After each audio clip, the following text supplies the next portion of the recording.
ഏതാണ്ട് ഒരു 5 മിനിറ്റ് മുമ്പ് ഒന്നാമത്തെ പ്ലാറ്റ്ഫോമിൽ നിന്ന് ആക്രോശിച്ചു പോയ മന്ത്രിയല്ല മൂന്നാമത്തെ പ്ലാറ്റ്ഫോമിൽ എത്തുമ്പോൾ നമ്മൾ കണ്ടത്. അതുകൊണ്ടാണ് മുമ്പ് അവർക്ക് മോണോ ആക്ടിൽ ഫസ്റ്റ് കിട്ടിയിരുന്നെന്ന് പറഞ്ഞപ്പോൾ അത് ഒരു സംശയത്തിനിടയില്ലാത്ത വിധം വിശ്വസിക്കാൻ കഴിഞ്ഞത് ആ പെർഫോമൻസ് കണ്ടിട്ടാണ്. എന്തായാലും മന്ത്രി വീണ ജോർജിൻ്റെ ഒരു നാടകം കൊണ്ട് നിങ്ങൾ മാധ്യമപ്രവർത്തകർ കുറച്ചൊന്ന് അന്വേഷണാത്മക മാധ്യമ പ്രവർത്തനത്തിൻ്റെ എല്ലാ സാധ്യതകളും ഉപയോഗപ്പെടുത്തി മുന്നോട്ട് പോകാനുള്ളൊരു അവസരം ഉണ്ടായി എന്നാണ് മനസ്സിലാക്കുന്നത്. സമാനമായ രീതിയിൽ തന്നെ കണ്ണൂരിൽ ആരോഗ്യമന്ത്രിക്ക് നേരെയുണ്ടായ കരിങ്കൊടി പ്രതിഷേധത്തിൻ്റെ പശ്ചാത്തലത്തിൽ പ്രതിഷേധത്തിന് നേതൃത്വം നൽകിയ KSU ഭാരവാഹികൾ ഉൾപ്പെടെയുള്ള ആളുകൾക്കെതിരെ ഗുരുതരമായ വകുപ്പുകൾ ഉൾപ്പെടെ ചുമത്തി കേസ് ഉൾപ്പെടെ എടുത്ത സാഹചര്യത്തിൽ യഥാർത്ഥത്തിൽ നടന്നത് എന്താണ് എന്ന് ഇതിനോടകം തന്നെ സാധാരണക്കാരായ ജനങ്ങൾക്ക് ബോധ്യപ്പെട്ടിട്ടുണ്ട്.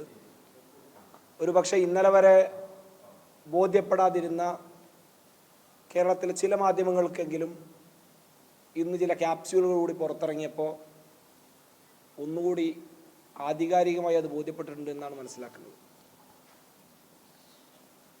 ഇവിടെ ഒന്ന് രണ്ട് വിഷയങ്ങൾ വളരെ ഗൗരവകരമാണ്. ഒന്ന്, ഈ ആരോഗ്യമന്ത്രി വീണ ജോർജിന് പരിക്കേറ്റു എന്ന് പറയുന്ന സംഭവവുമായി ബന്ധപ്പെട്ട ഗൂഢാലോചന തന്നെയാണ്. ആ ഗൂഢാലോചനയ്ക്ക് യഥാർത്ഥത്തിൽ നേതൃത്വം കൊടുത്തിട്ടുള്ളത്, അതിൻ്റെ കൃത്യമായ ഉറവിടം എന്ന് പറയുന്നത് ഈ സംസ്ഥാനം ഭരിക്കുന്ന മുഖ്യമന്ത്രി സാക്ഷാൽ പിണറായി വിജയനാണ്. സ്പീക്കർ AN ഷംസീറിൻ്റെ സംയോജിതമായ ഇടപെടലിൽ ഒരു സുവർണ അവസരം വിനിയോഗിക്കുകയായിരുന്നു എന്ന് വേണം മനസ്സിലാക്കാൻ. കൃത്യമായി AN ഷംസീർ ഈ പറഞ്ഞ പ്രതിഷേധം കഴിഞ്ഞ് മൂന്നാമത്തെ പ്ലാറ്റ്ഫോമിലെത്തിയ മന്ത്രിയെ കണ്ട് അവിടെ നിന്ന് ഉരുത്തിരിഞ്ഞ സാഹചര്യത്തിൽ തന്നെ മുഖ്യമന്ത്രിയെ ഫോണിൽ വിളിക്കുന്നു. AN ഷംസീർ ആരെയൊക്കെ ഫോണിൽ വിളിച്ചിട്ടുണ്ടോ അതാണ് ഈ ഗൂഢാലോചനയുടെ കണ്ണി. മുഖ്യമന്ത്രിയെ വിളിച്ച് ആരോഗ്യമന്ത്രി പറയുന്നതൊക്കെ കേട്ടാൽ നമ്മൾ തന്നെ തലയിൽ കൈവച്ചു പോകും.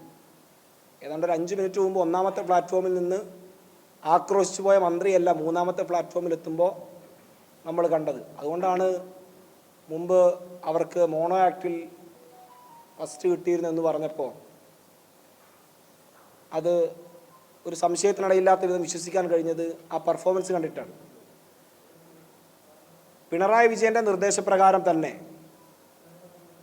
ഇവിടെ KSU പ്രവർത്തകരെ ഉൾപ്പെടെ പ്രതിക്കൂട്ടിൽ നിർത്തിക്കൊണ്ട് ഈ സമരത്തെ ആകെ അങ്ങ് അവഹേളിച്ചുകൊണ്ട് CPM നേതാക്കൾ, സംസ്ഥാന സെക്രട്ടറി മുതൽ ഇങ്ങോട്ടുള്ള മുഴുവൻ നേതാക്കളും പറയുന്നത്, DYFIയുടെ സംസ്ഥാന സെക്രട്ടറി ഉൾപ്പെടെ SFIയുടെ സംസ്ഥാന നേതാക്കൾ ഉൾപ്പെടെ എല്ലാവരും പറയുന്നത്, അയ്യോ, ഒരു വനിതാ മന്ത്രിയോട്, സംസ്ഥാനത്തിൻ്റെ ആരോഗ്യമന്ത്രിയോട് ഇങ്ങനെയൊക്കെ കാണിക്കാൻ പാടുണ്ടോ, ഇങ്ങനെ കയ്യേറ്റം ചെയ്യാൻ പാടുണ്ടോന്ന്.